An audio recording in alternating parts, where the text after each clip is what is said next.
ఏది అయినా ట్రై చెయ్యి ఆచి చికెన్ మసాలా. తమిళనాట సినీ రాజకీయ రంగాలకు అవినాభావ సంబంధం ఉంది. ఇప్పటికే సినీ రంగం నుంచి వచ్చిన ఎంజీఆర్, ఆయన సతీమణి జానకి రామచంద్రన్, కరుణానిధి, జయలలిత ముఖ్యమంత్రులు కాగా అనేక మంది మంత్రులుగా రాణించారు. 2016లో జయలలిత మరణం తర్వాత ఆమె పార్టీ ఏఐఏడీఎంకే బలహీనపడటం, డీఎంకేకు మరో బలమైన ప్రత్యామ్నాయం లేదనే అభిప్రాయం వ్యక్తమైంది.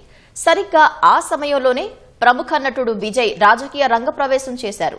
తొలిసారిగా ప్రస్తుత అసెంబ్లీ ఎన్నికల్లో అదృష్టం పరీక్షించుకుంటున్నారు. సంప్రదాయ ద్రావిడ పార్టీలైన డీఎంకే, ఏఐఏడీఎంకేకు ప్రత్యామ్నాయంగా ఎదగాలని ఉవ్విళ్లూరుతున్నారు.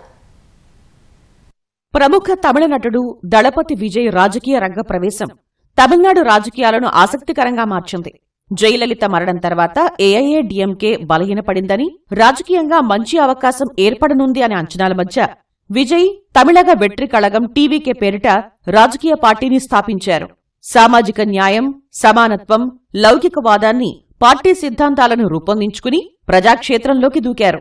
పుట్టుకతో అందరూ సమానులే అనే నినాదంతో రాజకీయాల్లోకి వచ్చిన ఆయన కుల, మత, ప్రాంతీయ భేదాలు లేని సమాజాన్ని నిర్మించడమే పార్టీ మూల సిద్ధాంతమని ప్రకటించారు. విజయ్ తన పార్టీకి 5 ముఖ్యులను మార్గదర్శకులుగా ప్రకటించారు. సామాజిక న్యాయం, రాజ్యాంగ విలువలకు సంబంధించి బిఆర్ అంబేడ్కర్ తనకు ఆదర్శమని పేర్కొన్నారు. కుల వ్యవస్థ నిర్మూలన, మహిళా హక్కుల సాధనకు పెరియార్ ఈవి రామస్వామిని ఆదర్శంగా తీసుకున్నారు. అయితే పెరియార్లోని దైవ వ్యతిరేక భావజాలాన్ని కాకుండా సామాజిక సంస్కరణలు మాత్రమే తీసుకుంటామని విజయ్ స్పష్టం చేశారు. విద్యాభివృద్ధి, సంక్షేమం విషయంలో మాజీ సీఎం కామరాజ్, మహిళా సాధికారత, ధీరత్వం విషయంలో బ్రిటిష్ ఈస్ట్ ఇండియా కంపెనీని ఎదిరించిన భారతీయ రాణి వేలు నాచియార్, ప్రముఖ స్వాతంత్ర సమరయోధురాలు అంజలై అమ్మాళ్ తనకు నిరంతర స్ఫూర్తి అని విజయ్ పేర్కొన్నారు.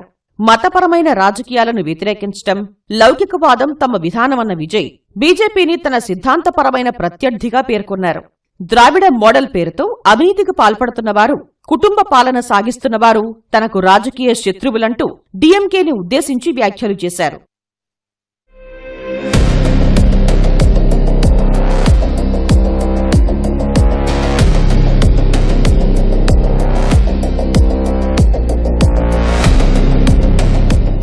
సామాజిక న్యాయంలో భాగంగా కుల గణన నిర్వహించి జనాభా ప్రాతిపదికన రిజర్వేషన్లు కల్పించాలని విజయ్ డిమాండ్ చేస్తున్నారు.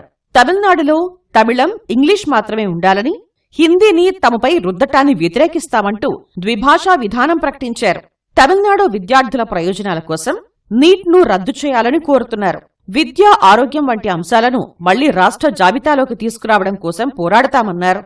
మొత్తంగా విజయ్ తన పార్టీని లెఫ్ట్ ఆఫ్ సెంటర్ స్థానంలో నిలబెట్టారు.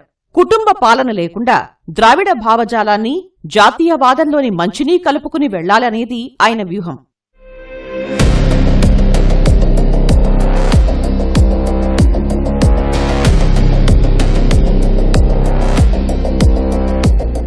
నాణ్యమైన విద్య, ఉన్నత స్థాయి వైద్య సేవలు ప్రజలందరికీ ఉచితంగా అందేలా చేయటం టీవీకే లక్ష్యమని విజయ్ ప్రకటించారు. రాష్ట్ర అధికారాల్లో కేంద్ర జోక్యాన్ని తగ్గించి తమిళనాడు హక్కులను కాపాడటం కోసం పోరాడతామని తెలిపారు. పాలనలో పూర్తి పారదర్శకత తీసుకురావడం సహా అవినీతిని మూలాల నుంచి తొలగించడమే లక్ష్యమని పేర్కొన్నారు. ఈ విధానాలతో ప్రజల ముందుకొచ్చిన విజయ్కి స్వతహాగానే మంచి మాస్ హీరోగా పేరుండటం, అన్ని వర్గాల్లోనూ అభిమానుల్ని కలిగి ఉండటం కలిసొచ్చే అంశం. ఇదే సమయంలో సూపర్ 6 హామీలతో విజయ్ ప్రచారంలో దూసుకెళ్తున్నారు. అభిమానులతో పాటు యువ ఓటర్లను ఆకట్టుకునేలా ప్రచారం సాగిస్తున్నారు. మహిళలకు ప్రతి నెల 2500 ఆర్థిక సాయం, ఏటా 6 సిలిండర్లు ఉచితంగా ఇస్తామనే హామీలిచ్చారు.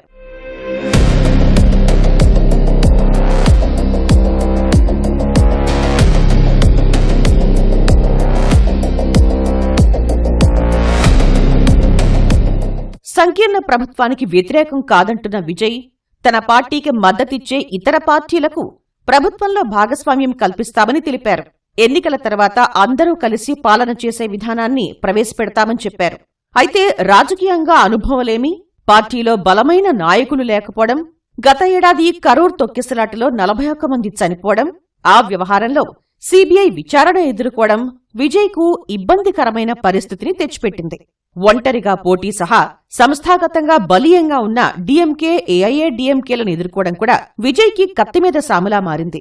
ఈ పరిస్థితుల్లో విజయ్ తమిళ ప్రజల మనసుల్ని ఏ మేరకు కొల్లగొట్టగలరో మే 4న వెల్లడయ్యే అసెంబ్లీ ఎన్నికల ఫలితాలతో తేలిపోతుంది.